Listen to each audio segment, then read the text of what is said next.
Sylvester Stallone, the famous actor and cultural icon, stepped out of his home again for dinner, hoping for a quiet, pleasant atmosphere where he could just unwind and escape the spotlight. Returning to ordinary life for a while, he decided to visit a restaurant in the city center that he hadn't been to before.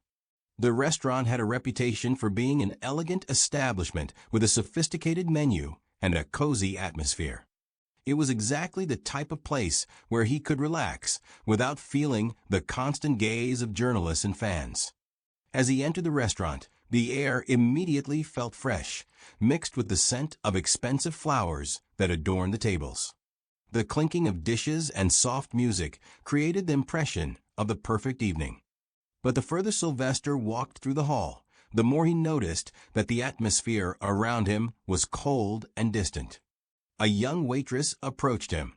She was slender, with dark, tangled hair that slightly fell over her forehead. Her eyes were red from lack of sleep, and her lips barely smiled. Despite her appearance, she quickly greeted him with a professional smile. "Good evening, how can I assist you?" she said, slightly nervous. Sylvester smiled at her, trying to create a comfortable atmosphere. "Good evening. I'd just like some coffee, thank you," he replied in a soft voice. She nodded and hurried to the bar. Sylvester couldn't help but notice her tense walk, probably a result of being overworked. She returned to him with the coffee, and he took the cup from her hands. He noticed how her gaze lingered for a moment on the cross hanging around his neck, but it was so quick that Sylvester didn't have time to pay much attention. "Is everything all right?" she asked, trying to maintain a friendly demeanor. Sylvester nodded, but immediately felt a discomfort in the air. There was something strange about her behavior, and although she was trying to remain friendly, he sensed that something was bothering her.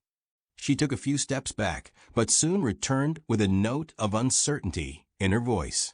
"Excuse me, but you're wearing a cross. It's prohibited in our restaurant." Sylvester froze. At first, he thought it was a joke. He smiled, thinking it might be some part of the service or a ritual he wasn't aware of.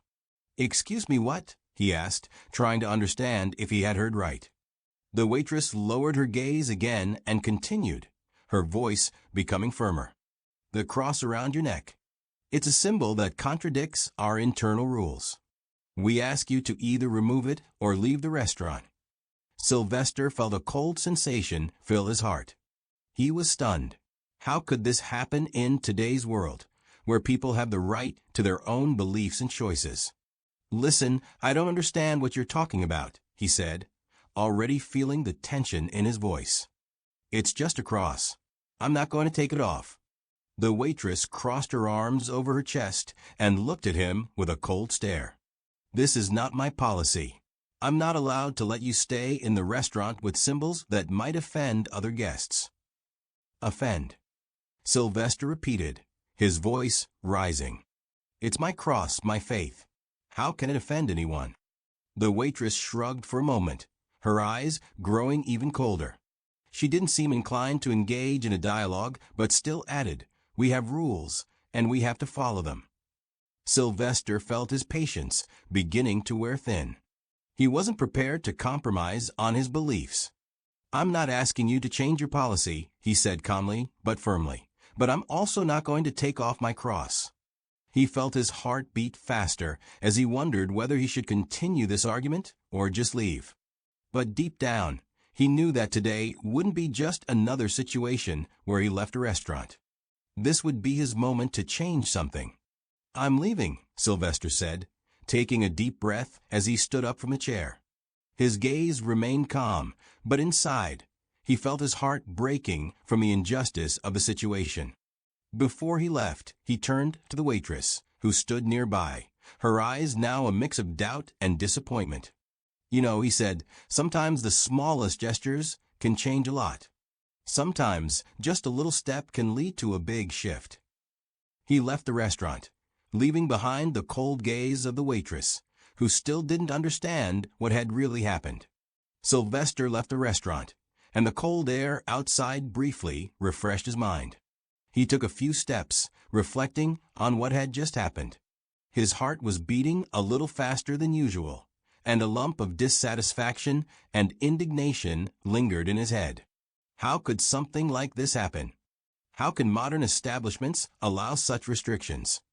However, he quickly shifted his focus to practical matters. It was just another case he would have to deal with, and although the situation was unpleasant, he didn't allow himself to stay upset for long. But that didn't change the fact that he was stunned, not only by the restaurant policy, but also by the very idea that something as important as faith and personal beliefs could be restricted in such a way. As he thought it over, Sylvester decided it wasn't worth leaving things as they were. He walked a few streets and stopped at a small cafe. The sign outside caught his attention. Here, everyone has the right to be themselves. It seemed like the kind of place that could offer him a refuge for restoring his inner balance. He entered the cafe, and the atmosphere there was entirely different. The light scent of fresh coffee and the aroma of homemade pastries greeted him immediately. Everyone looked calm, as if this was a little island of freedom in the midst of the big city. Approaching the counter, he saw an older man who was the barista.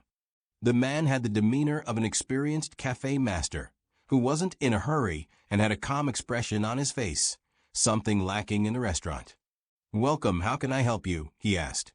Sylvester sat down at the counter and, after a few seconds, began speaking. I just left a restaurant, and it seemed like I'd never encountered such a strange situation. They told me I couldn't wear my cross. It really angered me." The barista smiled, as if understanding that Sylvester wanted support in this case. "Oh yes, I can understand that. All these unnecessary restrictions. People are becoming less tolerant of each other," he replied, making Sylvester his coffee. "And you're not the only one facing situations like this. But here, in our cafe, people can be themselves. And that's the most important thing."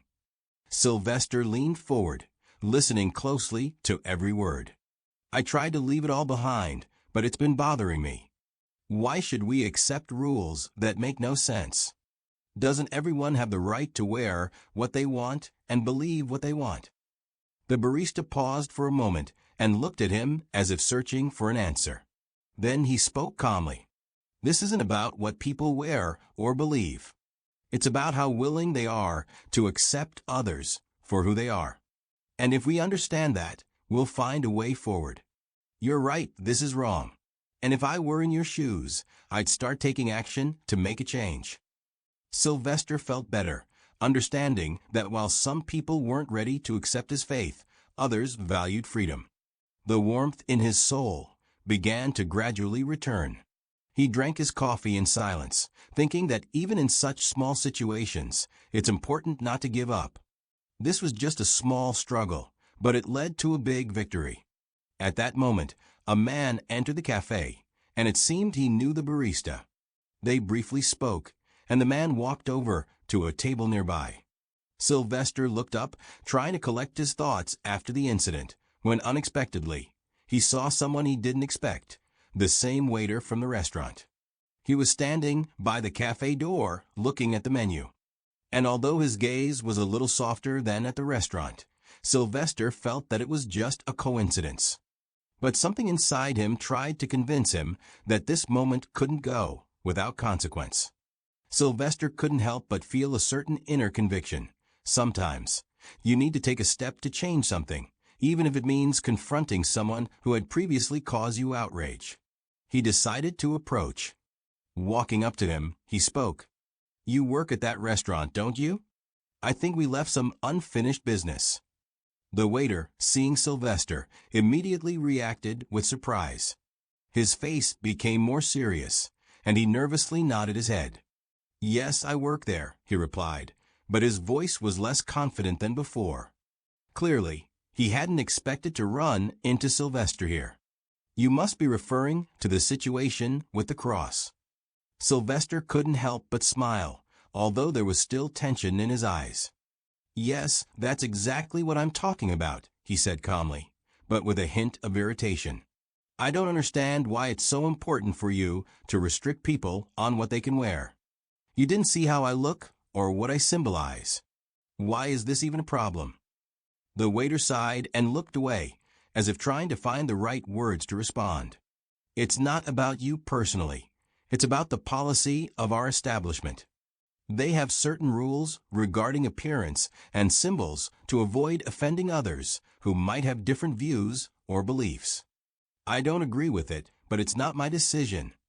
Sylvester raised an eyebrow, still not entirely understanding why the waiter adhered to such absurd rules. "So you believe that someone else's beliefs are more important than your own rights?" Sylvester asked, his tone becoming sharper. "Why can't you just stand by your principles, even if they don't align with the policy of the place?" The waiter turned red. He became uncomfortable and looked away. "I'm just doing my job," he said quietly. "I don't want to interfere with things that aren't up to me. We all have our limits. Sometimes we have to make compromises."